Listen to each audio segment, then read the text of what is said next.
Good morning. So I know the experiential is over, but I'd like to begin with an experiential exercise this morning, a very short one. Yeah. So could I ask you to stand up behind your chairs, push all your bags and luggage underneath the table.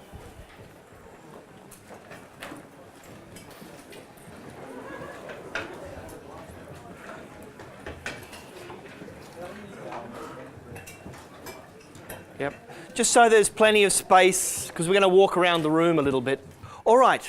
So here's an exercise which I'm going to take part in and Antonio's going to take part in, but not the two cameramen. Are not going to take part in the exercise. Okay, I'm going to give the instructions. They'll be very kind of short instructions. Yeah. And then the exercise will go about 4 or 5 minutes, something like that. Then it'll be over and done with, and then we'll talk about it. Okay. So here's the instruction. I would like you to move around the room and say hello to as many people as you like, as many times as you like, with one constraint.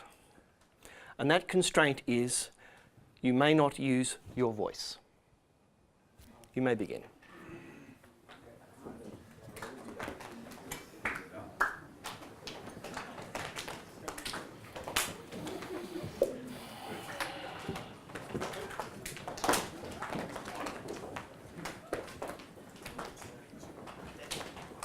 Okay, so what I want you to do now is just, if you've got a piece of paper, just take some notes as to what that experience was like.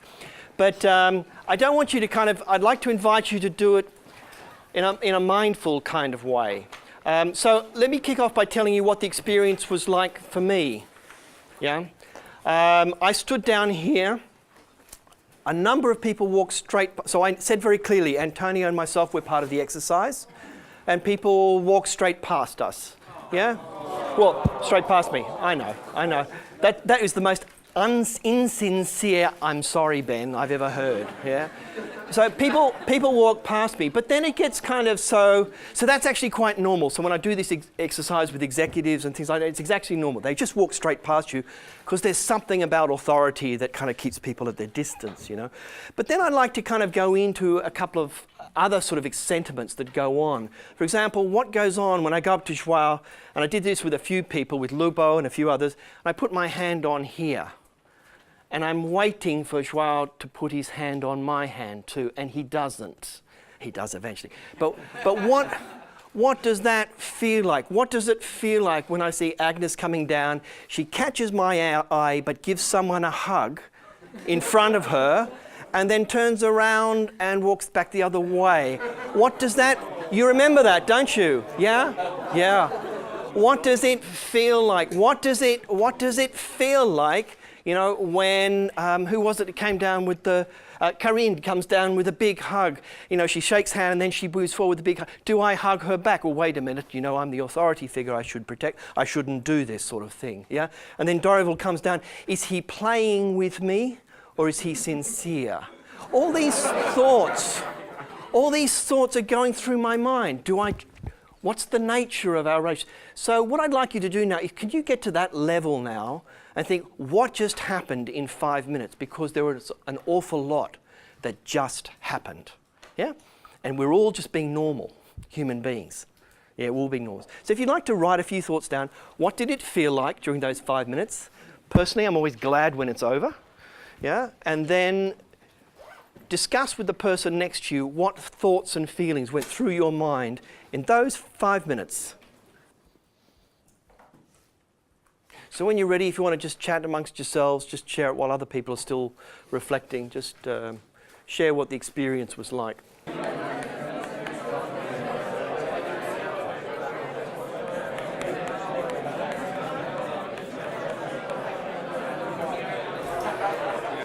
So let's just debrief what was going on in the class in that moment. So what I've written up here is I ask you not to use your voice. So you develop another language. Yeah. So all voice is it's a set of signals which we use to communicate to each other. I take that major form of communication away. You very quickly find other mechanisms, all right? So we have nods, we have bows, we have high fives, eye contact, which goes with some of these, handshakes, double handshakes, back slaps, some pretty strong, scary back slapping going on there. Kisses, hugs, anything else you want to add to that? Yep. Sorry? Fist, what do you call that? A fist? Fist pump. All right, sorry. God, I feel old. Yeah. Fist pump. Yep. B.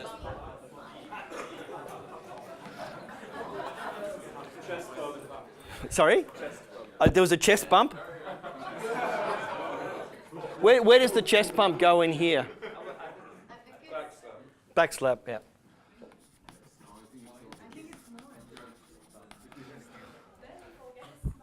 Smile. Great, okay. Smile. Actually, there's hundreds you could add in here. There's tons of little nuanced signals that were sent. Bogdan? Live long and prosper. Right, is that that's a, what does it mean? Live long and prosper. It's from Star Trek. Okay, Star Trek.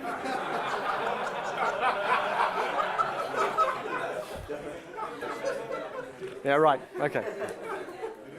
When I write, the only point I want, we develop a vocabulary for saying hello to each other. And I've drawn it in a kind of a continuum along there. What is the underlying dimension to this continuum? Connection and intimacy, yeah. So generally we'd call it, technically the term we call for it is intimacy. Okay? Now, so we developed, interestingly, across most cultures, people will say those signals are fairly consistent. Yeah, that continuum is fairly consistent. Once you take voice away, these things. The only debate I tend to get with French people who tend to put the kiss before the hug, and Anglo-Saxons say, no, the kiss is definitely after the hug. Yeah.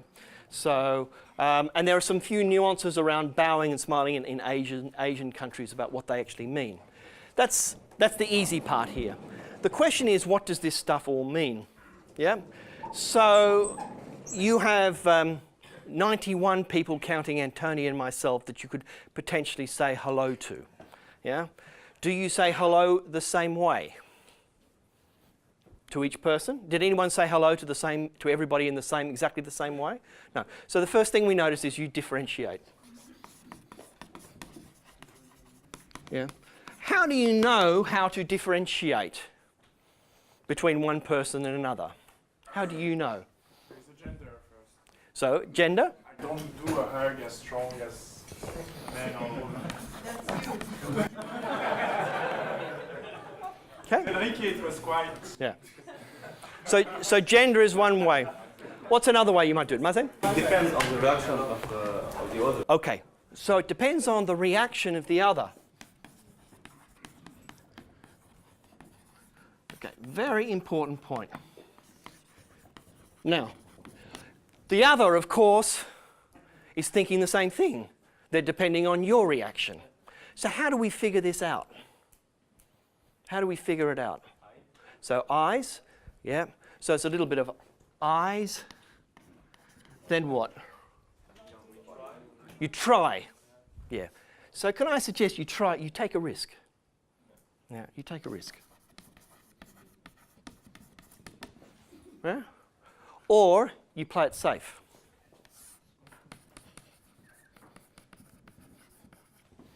Yeah, so you might play it safe and wait for them to move first, or you'll take a risk and be an initiator. Wonderful. What else? How else do we know how to differentiate? Agnes? What's the existing relationship? Yeah?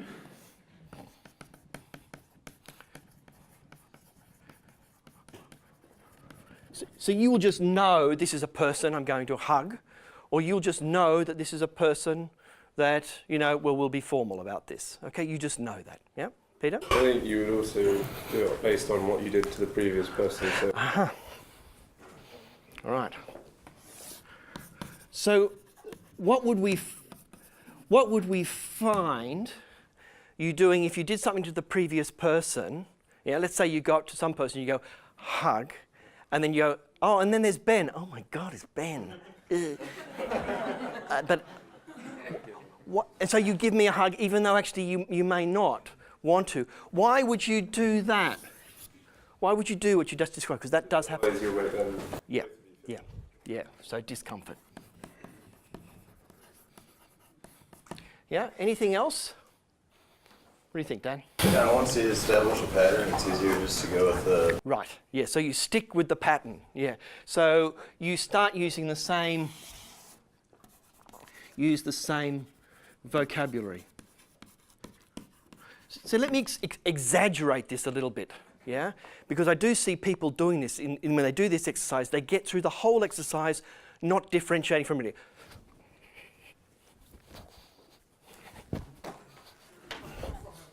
I'm kind of saying when I do that, sorry, Dorival, I'm saying to you, let's make it really clear here, no ambiguity, no risks. I'll do this, you'll do it back, yeah?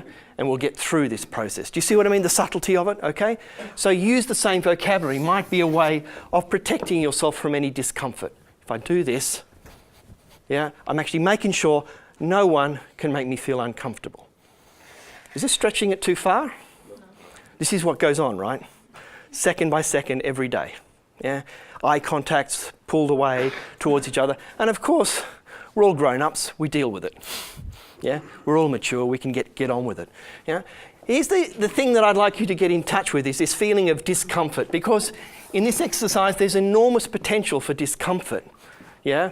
And yet we have to differentiate between people. So some people we might feel a little bit uncomfortable, and other people we might feel more comfortable. Would it be too much of a stretch that basically the emotions that you feel during this exercise are either acceptance or rejection? Is that stretching it? The basic deep down feelings that are there, even though it's kind of like just a silly exercise, but that's what you feel on a second by second basis as you travel through life. Yeah? And that this feeling here is the uncomfortable one. Yeah, it's the uncomfortable one. It's the one that you would like to avoid. In fact, it is the basic human need to avoid rejection from the moment you're born. From the moment you emerge from your mother's womb and you grab onto that breast and you say food, security, safety, that search for not being rejected tends to stay with you through life. We just get more adult at dealing with rejection. The connection between this experience, this feeling of rejection and leadership is absolutely profound. You couldn't really debate it. That is what leadership is at the end of the day. It is exposing yourself to rejection. You said it rather wonderfully. Yeah? It's this idea that what you have to do is you wait for the reaction of the other. Well, what's the other going to say? Oh, if you're always going to wait for their reaction, you might play it safe, yeah, at some level. Yeah, in what you do.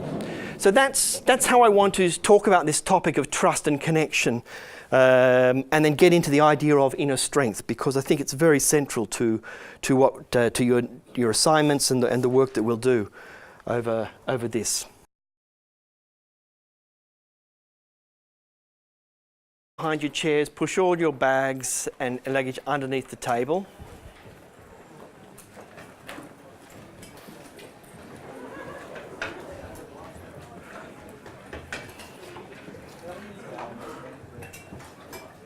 Yep.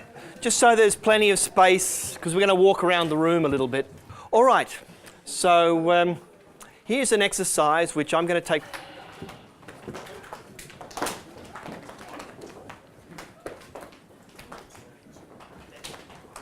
Okay, so what I want you to do now is just, if you've got a piece of paper, just take some notes as to what that experience was like.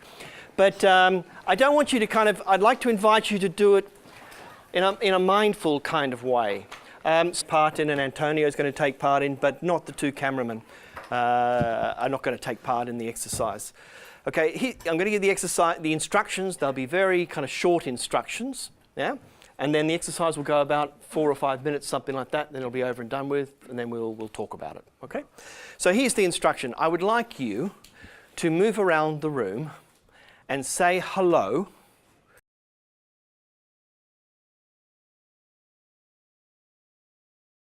Good morning. So I know the experiential is over, but I'd like to begin with an experiential exercise this morning, a very short one. Yeah.